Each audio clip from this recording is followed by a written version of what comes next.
Hi there, my name's Kronenberg and welcome to my channel. This is a film review of The War of the Worlds. It's a sci-fi film. It came out in 1953.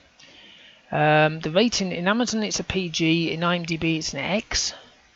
It's an hour and 25 minutes. Amazon is 4.7 out of 5, IMDb is 7.0 out of 10. Can you read the Amazon synopsis? Gene Barry and Anne Robinson are among the humans intrigued when a meteor-like object crashes to Earth, but its occupants are definitely not friendly. The assault on Earth is underway, and the Martian machines hovering swan-shaped vehicles of destruction are both beautiful and terrifying as they cut a relentless path of annihilation. So the director is Byron Haskin, Haskin, who directed The Power. Producer was George Pal, Pal, who also produced The Power. Music was Leith Stevens, Leith, who did the music for Destination Moon. I've only picked the main two characters, actors or whatever. We have Gene Barry, who was Dr. Clayton Forrester, and he was also in War of the Worlds. It was the one with Tom Cruise. He was the grandfather. And Anne Robinson, who was Sylvia Van Buren, and she was also in War of the Worlds, and she was the grandmother. So that's quite nice to know. It was filmed in California and Arizona in America, and it's also known as H.G. Wells' The War of the Worlds. So I've seen the remake, the Cruise one. So I was kind of curious about this one because it is like the original. So it literally starts with some sort of intro about World War One and then World War Two, and then this is the War of the Worlds. That was quite nice. And then the credits appeared, but then some flashing. My God, I nearly had a seizure because I was watching in the dark.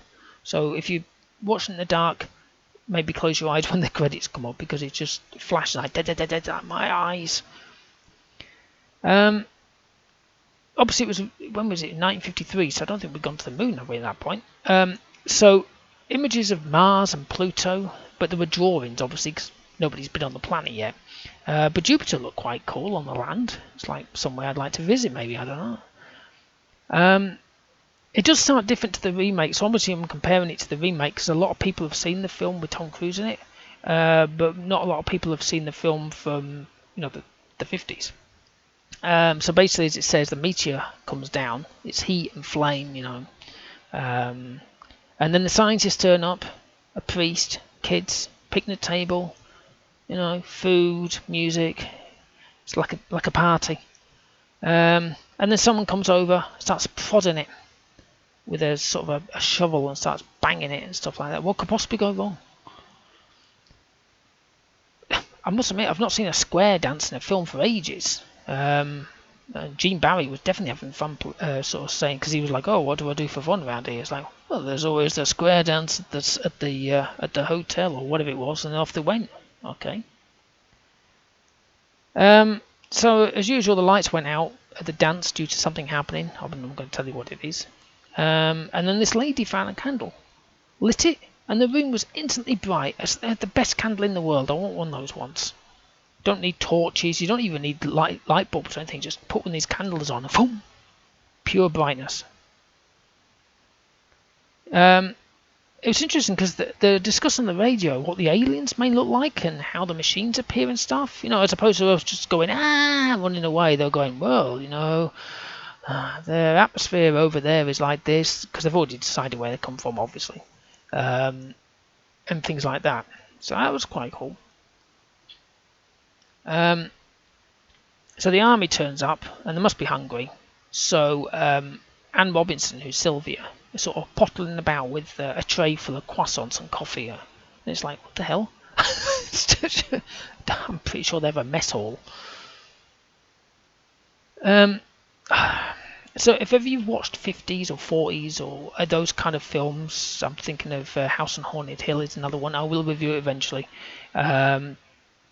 If you've seen any of those, and I don't know why, but when they put the women in the films and they scream, it's this ear-piercing scream that can just shatter glass, your eardrums and everything else. I'm not going to repeat it, but you'll probably know it if you do. If you haven't, my God, just just pick something and you'll hear this scream, and it's just like, my God, really? I'd have hated going to the cinema watching that. Mind you, of course, that's all they knew back then, I suppose. They didn't have what we have now. The fight scene, though, with the army and the aliens was good. The alien crafts. It was like lasers and how they were killing them and everything like that. Because there was no CGI. Now, like I say, in the remake, was Cruise. He's I can't remember who he's with now, but he ends up in the, I think it's Tim Robbins, and he ends up in the a cellar of a farmhouse, if you remember, and he's like pottering about. So that's in the film. So they turn up to the main two, sort of, having breakfast upstairs. It's like, okay, there's all hell breaking loose, and they're just frying some eggs, sitting down and having a nice meal. But they end up down in the bottom, and yeah, it's quite interesting. Ships are outside, the high pitched noise, and then that probe head thing comes in. It's quite funny actually watching that thing, and then the alien. Oh, I just saw that Anne sort of stood there looking out the window. Well, Jean's lucky. Okay, I think we can make a run for it.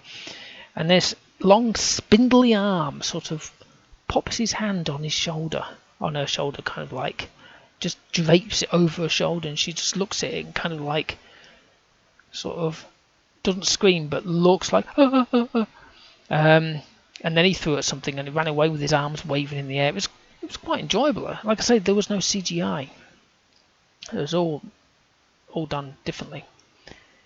Now apparently when they were discussing how they were going to fight back, they said that the UK was the main strategic place, which was interesting because it's an American film. And apparently we fought very well. Parliament stayed to keep everyone updated, the UN and everyone. Of course, if it happened now, all the MPs would have buggered off and left London to it. Now the plane, I don't know if the plane even exists. I mean, they show you obviously real pictures of real planes and stuff. Oh, it does exist. Okay, so there's a plane called the Flying Wing Bomber. It's the Northrop YB-49 if you want to have a scroll in it into Wikipedia and stuff like that. It's like a stealth thing, but it's not. It's quite enjoyable. But that's basically what was used to drop the atomic bombs, which they said was 10 times stronger than anything they'd used. All over the world they were going to use this. What could possibly go wrong? So obviously back in the 50s and stuff, atomic bombs didn't really... there was radiation, but not much. Don't worry about that. So they're all wearing these goggles to protect their eyes while they're watching it. Except for all the civilians who are on the hillside just gazing down going, "Ooh, what's going on over there?" Just like, yeah, great. And they weren't far away from the bomb, let me put it that way. And again in the remake, there's the part where Tom and his family are all in the truck or something in the car, and everyone's fighting to get into stuff. Well, that's in the film as well, but it's different. It's like a flatbed truck. So the ending was very much the same, just something else that made me kind of roll my eyes. Still, it was a great film. I love the fact that there was no CGI. Like I said, it never existed. It was very good for me. I actually give it an 8. It's quite nice to watch. Very enjoyable. Anyway, hopefully you've enjoyed watching and listening to this film review of The War of the Worlds.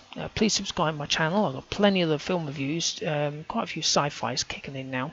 Give me a thumbs up if you liked this video, and leave a comment in the comment box below. Have you seen this one? Did you enjoy it? Okay, well, thank you and goodbye.